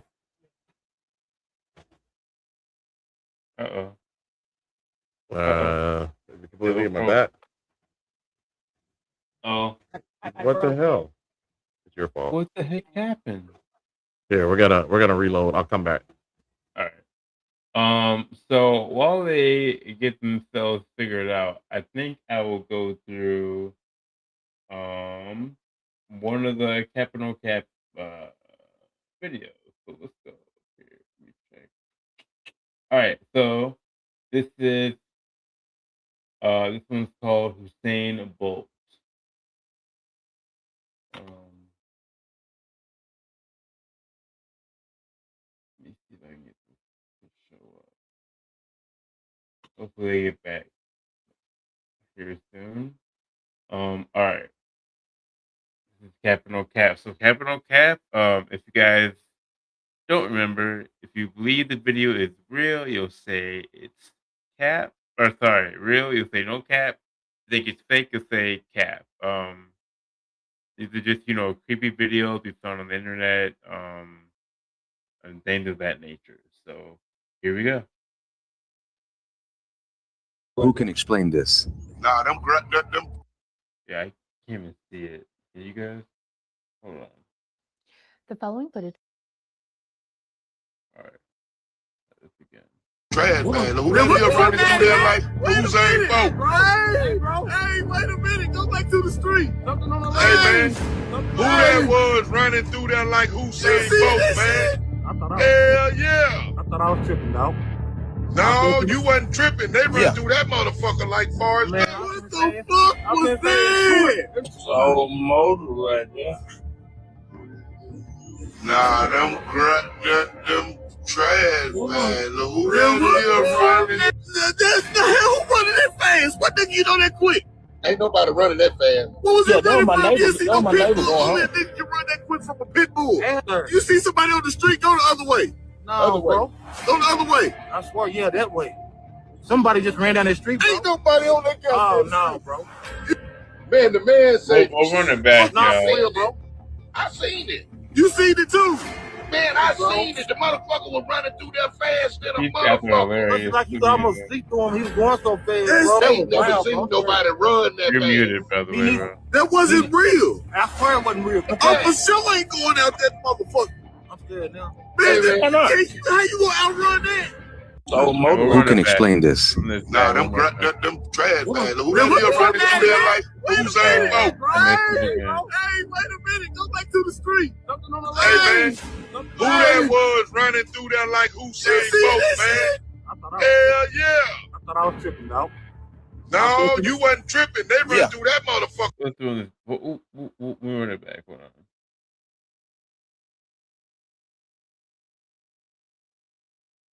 Nah, them trash, man.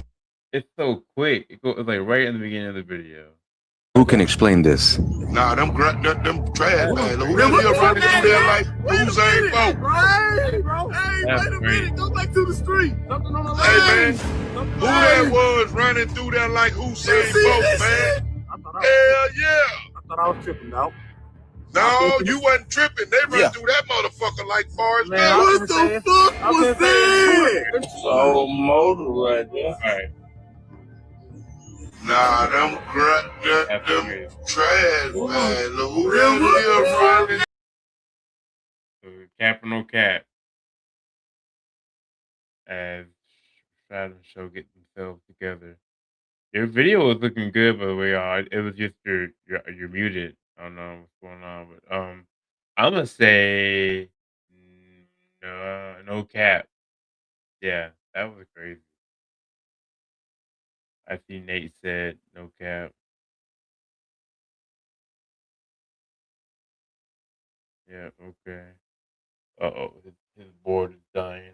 Okay. Well, all right, Shy. We'll hopefully if it gets figured out, we'll wait for you. We'll keep it going, I guess. So this next one is called "Don't Look." So if you think it's real, we'll say no cap. Well, I think we've already done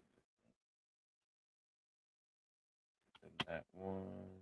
So we'll keep it pushing. All right. So the next one's called "The Storm." So that one we've already seen.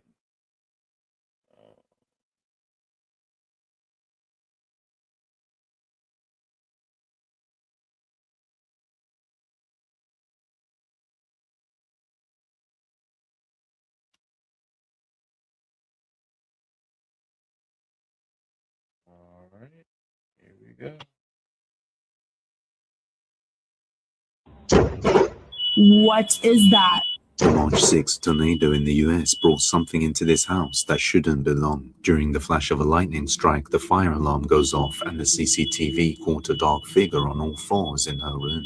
The lightning caused a power outage to parts of her house, and when she called the firefighters to check, one of them sees something horrifying. One of the candles suddenly goes out, then a shadow flies past, catching a firefighter's attention. He mentions he saw a figure sitting on the sofa, so she checks the rest of the footage and sees this. Afraid to touch the sofa because of what he saw earlier, he hangs a flashlight over it, and he checks the breaker box. And you can see the indentation on the backrest suddenly puffs out as if someone was sitting there and now stood up. Then it slowly goes back in again, and it happens once again later on. There you go. So what exactly entered with this storm? What is that? A March 6 tornado in the US brought something into this house that shouldn't belong. During the flash of a lightning strike, the fire alarm goes off and the CCTV caught a dark figure on all fours in her room. The lightning caused a power outage to parts of her house, and when she called the firefighters to check, one of them sees something horrifying. One of the candles suddenly goes out, then a That's shadow flies crazy, past, right? catching a firefighter's attention. He mentions he saw a You figure see him sitting look, on the too. sofa, so she checks the rest of the footage and sees this. Afraid to touch the sofa because of what he saw earlier, he hangs a flashlight over it, and he checks the breaker box. And you can see the indentation on the backrest suddenly puffs out as if someone was sitting there and now stood up. Then it slowly goes back in again, and it happens once again later on. There you go. So what exactly entered with this I'm storm? good. I'm good, man. What y'all think? I'm saying no cap. What y'all think? No cap. Come on, y'all. We need more. We need more than Nate just saying something. Come on. Anybody else? What y'all think?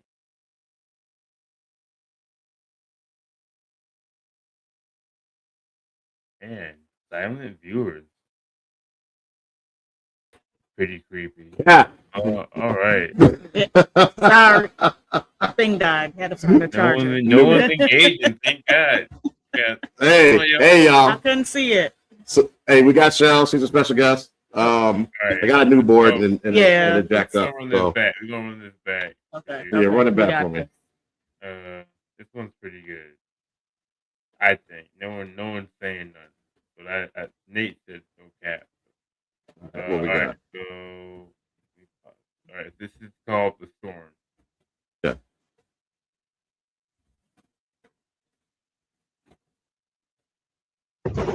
What is that? The March 6th tornado in the US brought something into this house that shouldn't belong. During the flash of a lightning strike, the fire alarm goes off and the CCTV caught a dark figure on all fours in her room.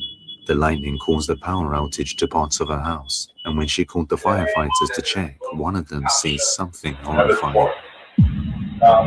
One of the candles suddenly goes out, then a shadow flies past, catching a firefighter's attention. He mentions he saw a figure sitting on the sofa, so she checks the rest of the footage and sees this. Afraid to touch the sofa because of what he saw earlier, he hangs a flashlight over it, and he checks the breaker box. And you can see the indentation on the rest suddenly puffed out as if someone was sitting there and now stood up. Then it slowly goes back in again, and it happens once again later on. There you go. So what exactly entered with this storm?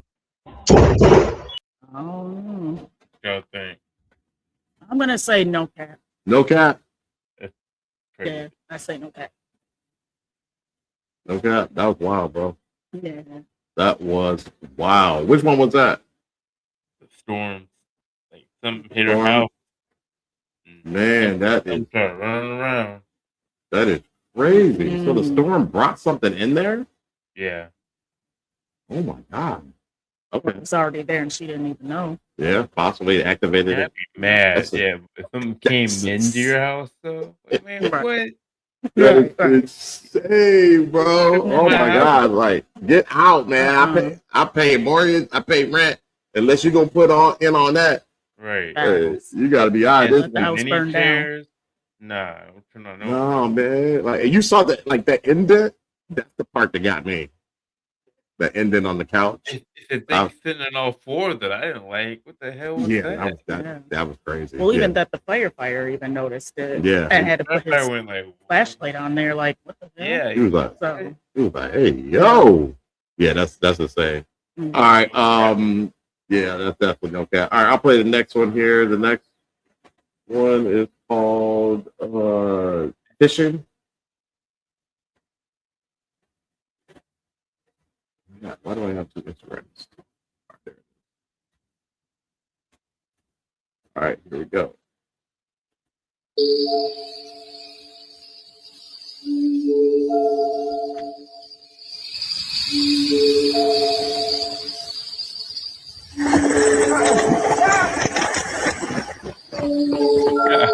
cap.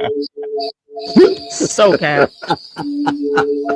I gotta run that back.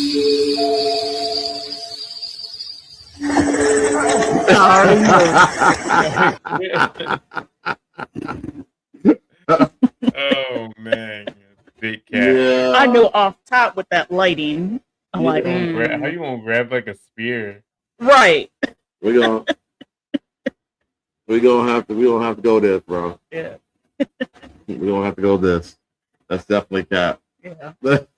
Oh, like where did the spear even come from? What the was he fishing with a spear? Yeah, that's what I was trying to figure out. Peter never sleeps. Peter never sleeps. Oh my god. He can't even fish no more. That's hilarious. The next one is called, I believe, called Weird, right? Yeah. Weird, right? Yeah, okay.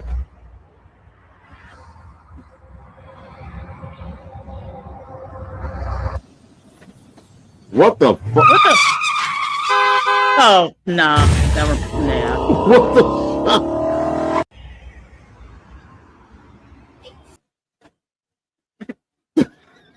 Oh, Cap. Who's that? Who posted that? Really? A gorilla in the mist? That gorilla boy. Now I've seen wild horses, but yeah, no. That looks so AI generated. Oh my god. Okay. All right. That was pretty funny. That was pretty funny. All right. So the next one is called Little Girl in the Graveyard. So Oh god. I don't like anything graveyard. So let's see what we got here. All right, check it out. Yeah, unmute it. Unmute it. Yeah, it's unmuted.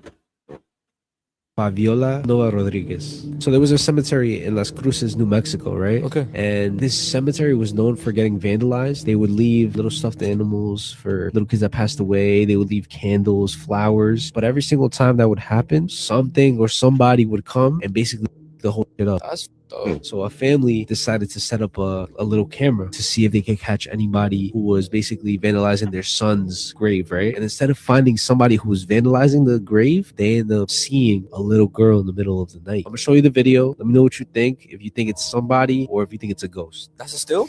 Yeah. Oh, what the?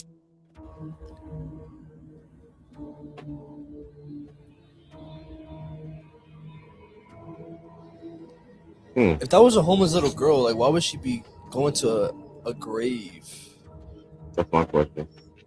And that one specifically, too? I don't know if you missed it, but on the last picture, there's like a taller shadow when she's like running. There's a taller shadow at the end of the picture. Basically, what they're saying is that the grave that she was at, he had just gotten. Whoa. She's basically like his angel trying to guide him because she died in a similar manner, trying to guide him to the afterlife. Some people are theorizing that she was a homeless little girl, but it wasn't until this woman by the name of Sandra Gonzalez, she ended up coming forward and saying, that's the ghost of my daughter who passed away in 2018. That video went viral in 2020. So 2 years ago, her daughter, Fabiola Nova Rodriguez, ended up tragically passing away because she had left her daughter with her boyfriend, right? With her boyfriend at the time, because she was going to work overnight. And, you know, she trusted him, just watch my daughter for the night, I'm gonna go to work. And his like testimony is that the ghost video of Fabiola Nova Rodriguez. So there was a cemetery in Las Cruces, New Mexico, right? That's crazy, bro. And women need to stop leaving your kids with folks. For real. Yeah. Seriously. I didn't see the other shadow until this time before. Oh, you didn't see the shadow? Yeah, it was like on the corner. You want me to run it back? No, I did. I saw it. I didn't see it when I originally saw that video, though. You didn't see the first time? That's crazy. Yeah, bro. Yeah, that's crazy. There's no cap. Yeah, definitely no cap. So with that, no cap. No Capitron. No kippity cap. All right. So this next one's called "There Is a Man." There is a man. A man. There's a man. Okay. All right.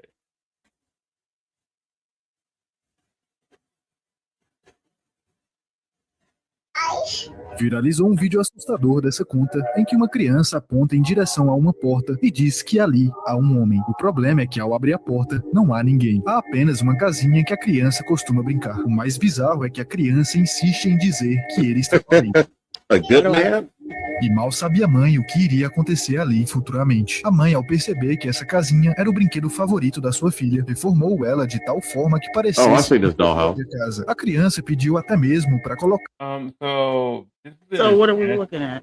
Wasn't in Spanish before, but essentially she's saying that dollhouse is the same model as like the real house, even with the ring camera. And the little girl keeps saying there's a man in there, he's inside. But you couldn't really hear it because I don't know, in Spanish? I don't know Yeah. A mesma campainha com câmera. E foi justamente por conta dessa câmera que So this is the ring camera from the dollhouse. Okay. algo bem sinistro foi registrado. A primeira coisa estranha é quando a campainha está sendo pressionada, mesmo sem ter ninguém na câmera. Porém, isso acontece logo em seguida.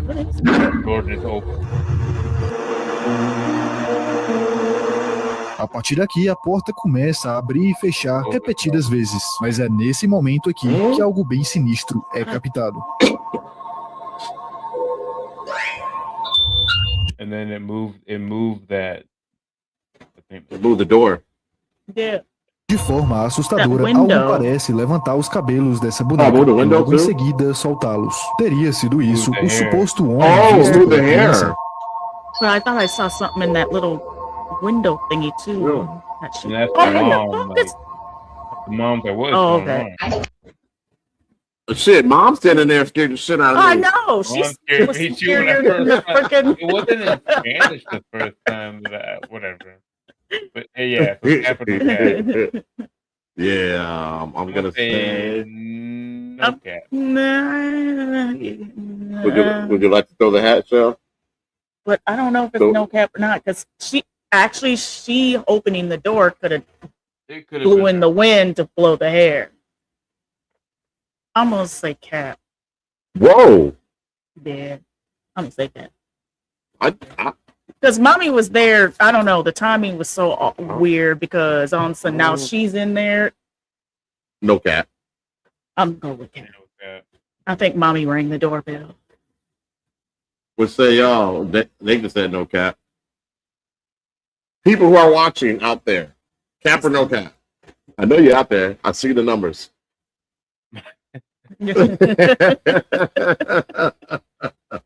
But you silent viewers, it's okay. It's all right. We appreciate you guys just even joining in and just watching. Yeah, I'm And going then- against it. yeah. But we got Shell as a special guest on Cap or No Cap, man. So Yeah, we shoot it more often.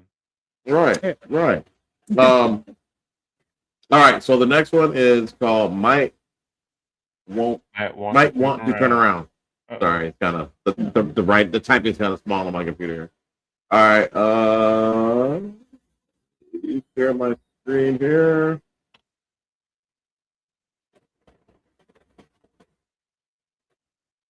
All right, here we go. Oh my actual god. Oh my actual Oh, it's hard to catch, y'all. Don't know. What? Oh, Where? It's hard to catch. it's right here. Oh my actual god. Y'all see it? You see it? Shell? No. It's right I don't there. see it. Oh my actual god. Someone's No. leg goes back into the woods. Yeah, that leg goes back into the woods. I still don't see a leg. I think she's hallucinating. Right there.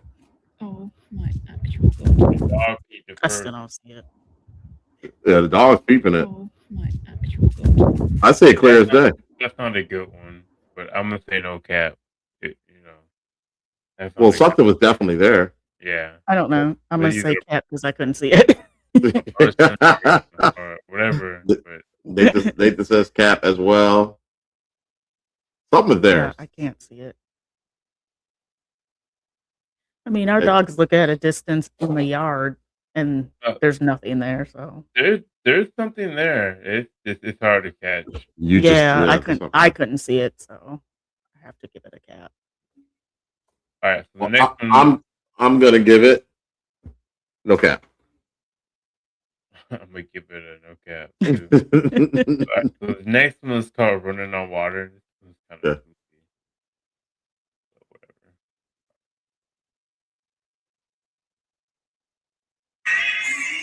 Bro, what is going on?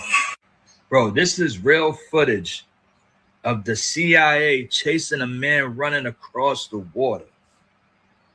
Now, I don't know if they are deep out in the ocean or they might be like That looked like a woman. near the. I don't know what's going on here, bro.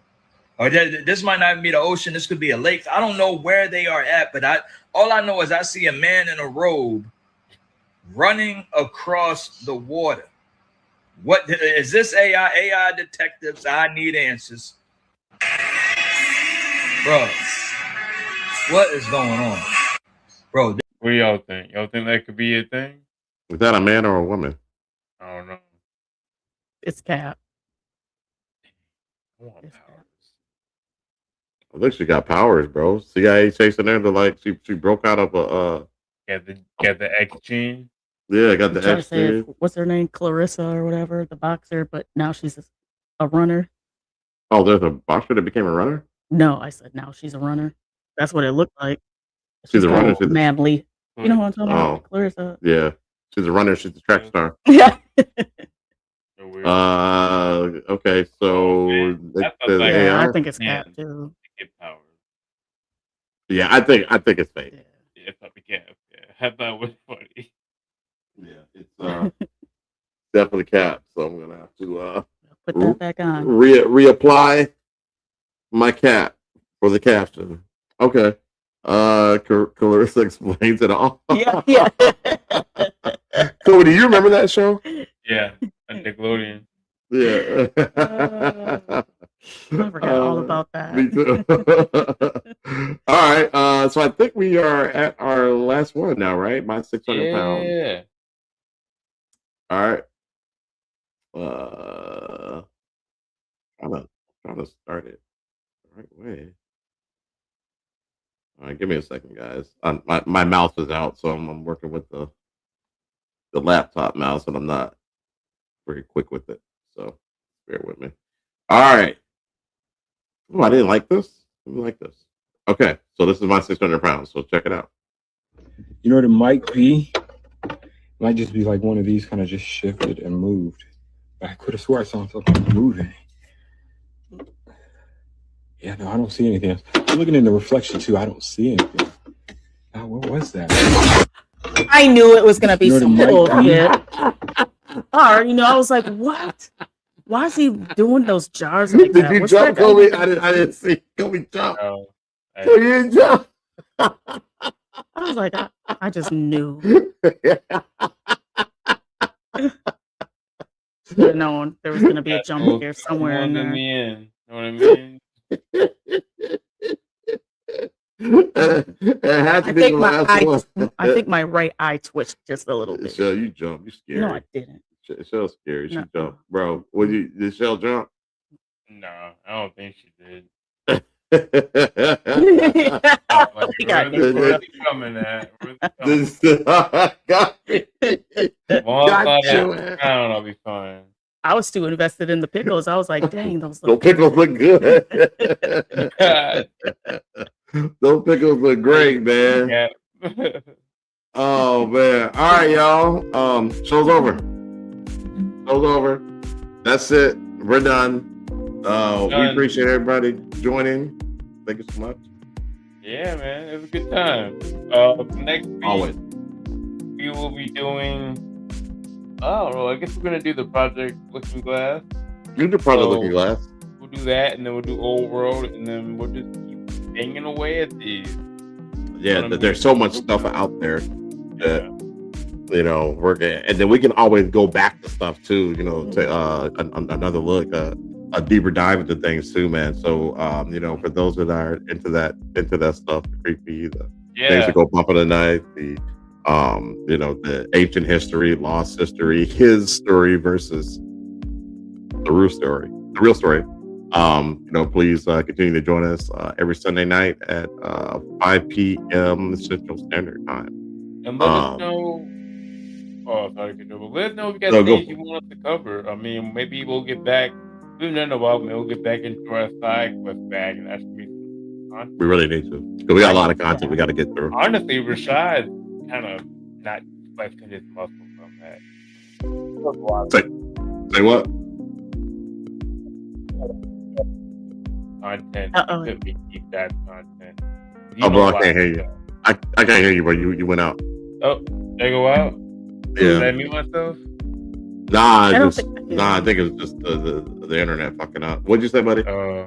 I said I was just saying, we could do our own kind of content and deep diving and stuff. You know a lot of stuff that we could do stuff like that again. But I mean, yeah, man, let us know if you guys got stuff you want us to cover on these lives, or we'll just keep, pushing away. It's been a lot of fun. I mean, I didn't know it'd be where it's at right now, like the things that we're talking about.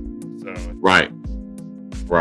Yeah, it definitely opened our eyes to new things and new discoveries, and learning a lot. So it's been fun going on this journey with everybody. Nathan, he's always in the building, man. So we appreciate you, man. Appreciate your comments, your interaction, and everybody else who pulls up too. And then again, Cheryl for pulling up for Cap or No Cap. I had a surprise yesterday. She's like, you gonna tell bro? Like, nah, we'll surprise him. Just on a random. So, but we appreciate that type of interest and that type of support from everybody. So, we got to do a just ask Whitey side quest again. Get back with Nathan White, man, because those are phenomenal. Get some of our cousins on here too, to tell their stories. So, but yeah, man. Before we go, Kobe, anything you want to tell the people? Yeah. So have a good rest of your night. And don't miss what night. Don't listen in the woods, and honor your ancestors. You have a good week. Stay safe. All right. With that, be out of here. Out of here. Peace.